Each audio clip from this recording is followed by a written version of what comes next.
आप सभी सुन रहे हैं बीती कहानी और आज की कहानी है भूत बंगला भाग 3। तो आइए सुनते हैं आज की कहानी। शाम होने पर जब हम तीनों अंदर आए तो हम क्या देखते हैं कि अब इस बंगले से किसी भी प्रकार की बदबू नहीं आ रही। तो जब हमने देखा कि इस बंगले से अब किसी भी प्रकार की बदबू नहीं आ रही तो हमने चैन की सांस ली और फिर हम अपने खाने पीने का इंतजाम करने में जुट गए। इस बंगले में आने के बाद हमारे साथ हो रही इन अजीबोगरीब घटनाओं से हम बहुत ज़्यादा परेशान हो चुके थे। हमें कुछ भी समझ नहीं आ रहा था कि यह सब हमारे साथ हो क्या रहा है। क्या यह सब कोई भूत प्रेत कर रहा है? क्या यह भूत बंगला है या फिर यह घटना बस एक संयोग मात्र है? हमें कुछ भी समझ नहीं आ रहा था। उस्ताद की भी इन सब को लेकर चिंता बढ़ने लगी थी।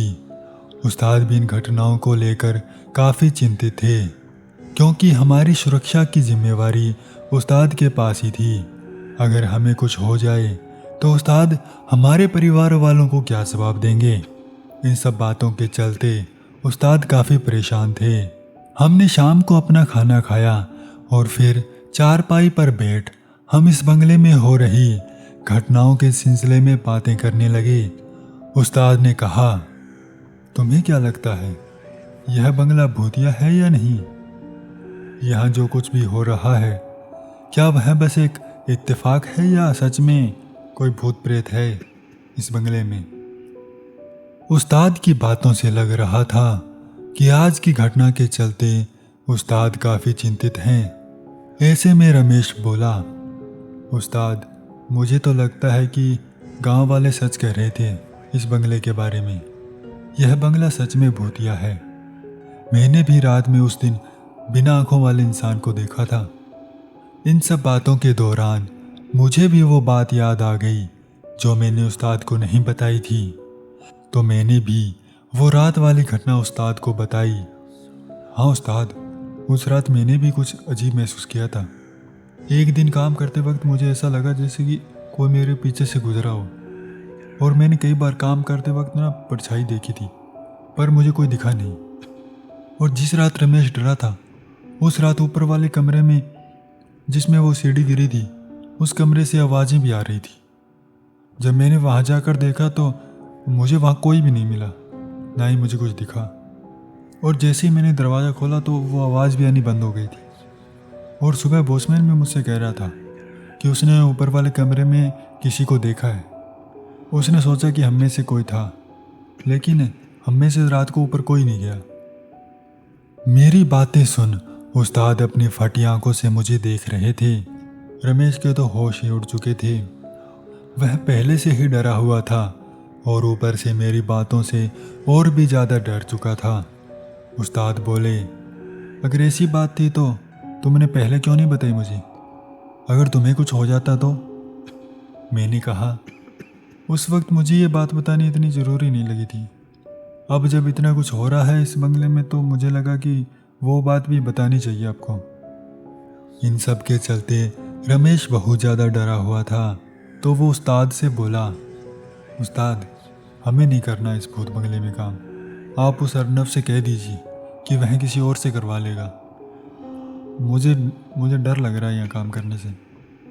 रमेश को ऐसे घबराया हुआ देख उस्ताद उसे समझाते हुए कहते हैं, देखो रमेश, पहले तुम शांत हो जाओ और डरना बंद करो। मैं उनसे बात करूँगा और रही बात इस बंगले की तो मैं पता लगा कर रहूँगा कि इसके पीछे क्या कहानी है। भूत प्रेत से डरने की कोई ज़रूरत नहीं है, हम हैं तुम्हारे साथ, कुछ नहीं होगा तुम्हें। मैंने भी रमेश को समझाया और बोला, रमेश देख, यहाँ डरने जैसा कुछ नहीं है। हम सभी साथ में इन सब का सामना कर लेंगे और पता लगा कर रहेंगे कि आखिर यहाँ चल क्या रहा है। इसके बाद हमने एक दूसरे को समझा बुझाकर सुला दिया और फिर सुबह ही हमारी आँख खुली। रात तो ठीक से गुजर गई लेकिन सुबह हमारे लिए नई चुनौतियों से भरी हुई थी।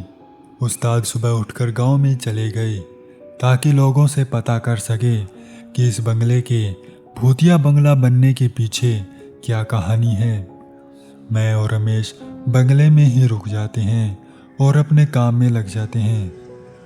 हमें उस्ताद का इंतज़ार करते हुए काफ़ी वक्त हो चुका था। हम लगभग पिछले 3 घंटों से उस्ताद के आने का इंतज़ार कर रहे थे। हमारी नज़रें मेन गेट पर टिकी हुई थी कि न जाने कब उस्ताद आएंगे और कब हमें इस बंगले के बारे में पता चलेगा। जब हम किसी का इंतज़ार करते हैं तो न जाने क्यों समय धीमा हो जाता है, गुजरने का नाम ही नहीं लेता। नहीं तो समय रोज़ तेज़ी से भागता है। खैर, हम उस्ताद के आने का इंतज़ार कर रहे थे कि हमारे कानों में बाहर वाले गेट के बजने की आवाज़ पड़ी, जिससे हम सचेत हो जाते हैं और भागकर बाहर की ओर आते हैं। हम जब बाहर पहुंचते हैं तो हमें उस्ताद अंदर आते हुए दिखाई देते हैं। उस्ताद अंदर आते हैं और चारपाई पर बैठ जाते हैं। हम हैरान और उत्सुकता पूर्वक उस्ताद को देख रहे थे। हमारा मन जानने को उत्सुक हो रहा था कि उन्हें क्या पता चला है। हम बड़े ही ध्यान से उनकी बातें सुनने को तैयार थे कि उस्ताद बोले, काम कैसा चल रहा है? मैंने कहा, वो कमरा तो हो गया जिसमें हम लगे हुए थे, अब बस उसके सामने वाला कमरा करना बाकी है। उस्ताद ने कहा, ठीक है तो फिर चलो काम पर लगते हैं। मैं उस्ताद की ओर देखे जा रहा था। मुझे जानना था कि उस्ताद को इस बंगले के बारे में क्या पता चला है, लेकिन उस्ताद ये बात करने की बजाय और ही बातों को लेकर बैठ गए। तो मैंने उस्ताद से पूछा, आप जिस काम से गए थे वो हुआ कि नहीं? उस्ताद बोले, हाँ, लेकिन अभी इस बारे में कोई बात नहीं करनी, चलो काम पर लगते हैं। उस्ताद ज़रूर कुछ हमसे छुपा रहे थे। उन्हें ज़रूर कुछ ऐसा पता चला था जिसके बारे में वो बात नहीं करना चाहते थे, या फिर उन्होंने सोचा होगा कि हम डर न जाएं और फिर यहाँ काम नहीं कर पाएंगे। खैर, जब उस्ताद ने भी हमें कुछ नहीं बताया तो हमने भी ज़्यादा नहीं पूछा और हम अपने काम में जुट गए। शाम तक हमने 2 कमरों को निपटा दिया था। अब काम भी निपटने लगा था। काम करते करते शाम तक हालत ख़राब हो जाती है और फिर चारपाई पर सोते ही नींद आ जाती है। हम तीनों ने खाना पीना किया और सो गए। आधी रात के करीब उस्ताद मुझे झकझोरते हुए उठाते हैं। मेरी जब आँख खुली तो मैं क्या देखता हूँ कि उस्ताद काफ़ी घबराए हुए थे और वो पूरी तरह से पसीने से भीग चुके थे। किसी चीज़ का डर उनके चेहरे से साफ साफ झलक रहा था। मैंने उस्ताद की ओर देखा और पूछा कि क्या हुआ उस्ताद? उस्ताद बोले, तुम जरा शांत रहो और ध्यान से सुनो, बंगले से किसी के रोने की आवाज़ आ रही है। मैं ये सुनते ही झट से उठ बैठा और मेरी नींद एक झटके में उड़ गई। इतना कहने के बाद उस्ताद ने रमेश को उठाया, जो कि उनके बगल में ही सो रहा था। रमेश आंखें मसलता हुआ उठा और पूछने लगा कि उसे क्यों उठाया। उस्ताद ने जब उसे पूरी बात बताई तो वो भी डर के मारे घबराने लगा और उस्ताद को पकड़कर खड़ा हो गया। उस्ताद ने उसे शांत रहने को कहा। मैंने उस्ताद से पूछा कि कहाँ से आ रही आवाज़? उस्ताद बताने को ही हुए थे कि उस बंगले में किसी लड़की के रोने की आवाज़ गूंज उठी। जैसे ही मेरे कानों में वो आवाज़ पड़ी, वैसे ही मेरे पूरे शरीर में एक सिहरन सी दौड़ गई। दिल डर के मारे ज़ोरों से धड़कने लगा, गला भी सूखने लगा था। और फिर अचानक अगले ही पल पूरे बंगले में एक खौफ से भरा सन्नाटा पसर गया। आवाज़ जैसे आई थी वैसे ही अचानक से बंद हो गई, लेकिन उसके बाद जो खामोशी वहाँ फैली, उसमें हम तीनों की डर से भरी सांसों और दिल की धड़कन के सिवाय और कुछ भी सुनाई नहीं दे रहा था। पसीने से तरबतर हम तीनों एक दूसरे को डर से भरी निगाहों से देख रहे थे। उस वक्त न तो हमें कुछ सूझ रहा था और न ही आगे बढ़कर यह देखने की हिम्मत हो रही थी कि आगे क्या है। बस वहाँ खड़े एक दूसरे को ही ताक रहे थे। फिर एक बार उस बंगले में वो रोने की आवाज़ गूंजी, लेकिन इस बार रोने की आवाज़ के साथ साथ कदमों की भी आवाज़ थी।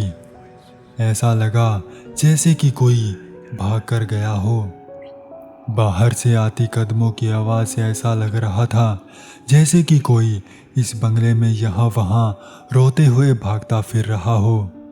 कभी इधर तो कभी उधर से आती कदमों और रोने की आवाज़ ने हमें बुरी तरह से डरा दिया था।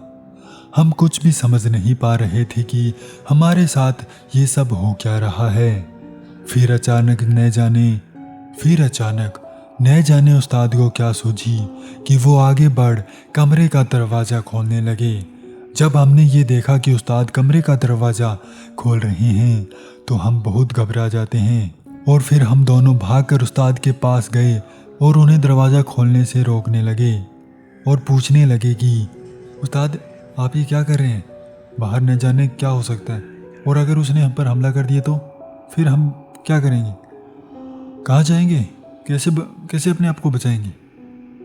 लेकिन उस्ताद ने हमारी एक न सुनी और झट से दरवाज़ा खोल दिया।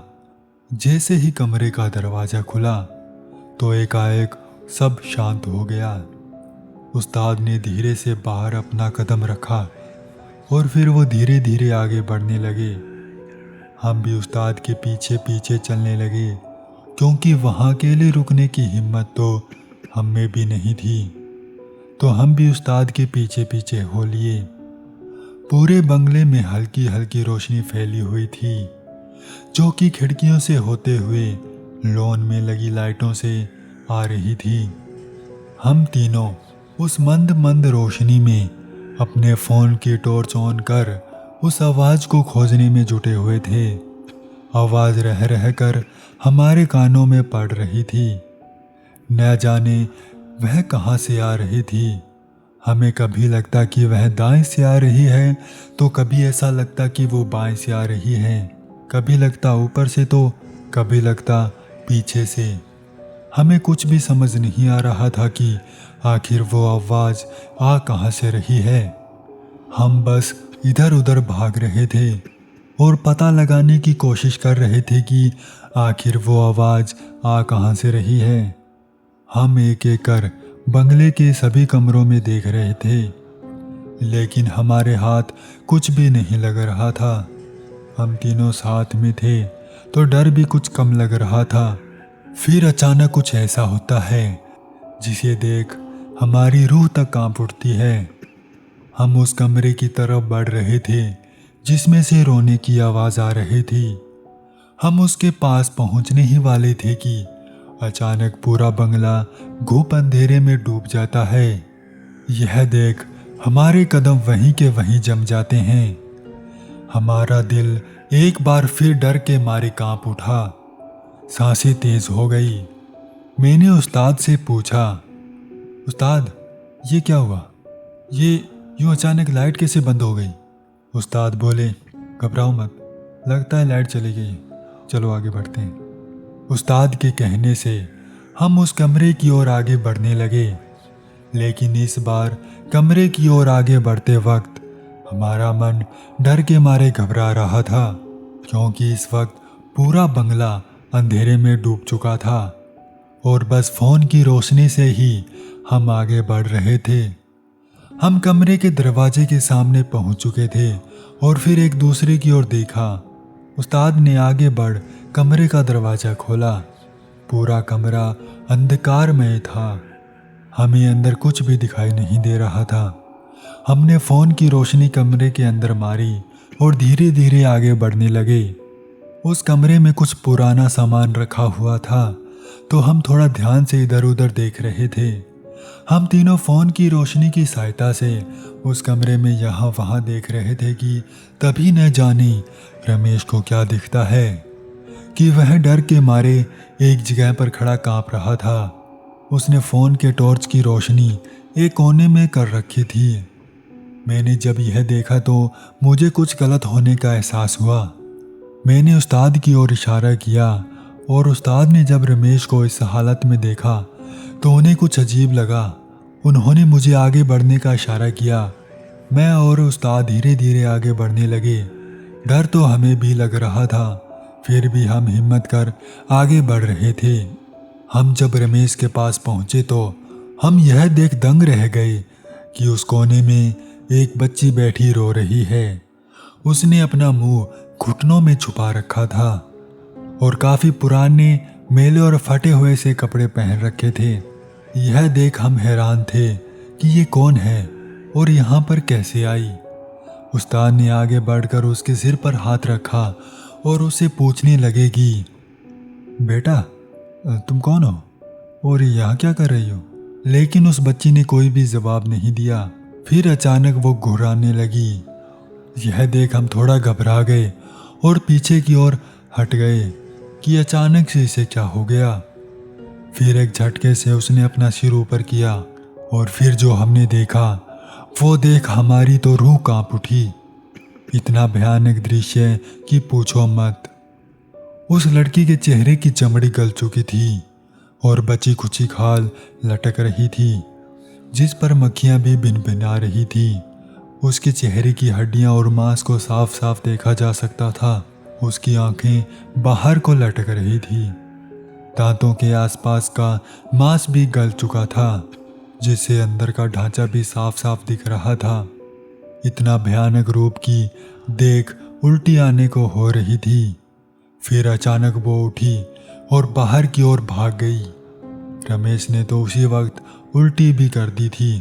अभी अभी हमने यह क्या देखा, हमें अपनी आंखों पर विश्वास नहीं हुआ। आखिर यह सब क्या था, हमें कुछ भी समझ नहीं आ रहा था। हम वहां से भागे और सीधे अपने कमरे में आकर दरवाज़ा बंद कर लिया। हमारी सांसें और दिल की धड़कन तेज हो रखी थी। डर के मारे कुछ भी नहीं सूझ रहा था कि क्या करें और क्या नहीं। उस्ताद बोले, बस अब और नहीं, मैं कल ही अर्नव को बुलाकर उसे बता दूंगा और उसे साफ साफ कह दूंगा कि हमसे नहीं होगा यहाँ काम। आपको ये कहानी कैसी लगी हमें ज़रूर बताएं।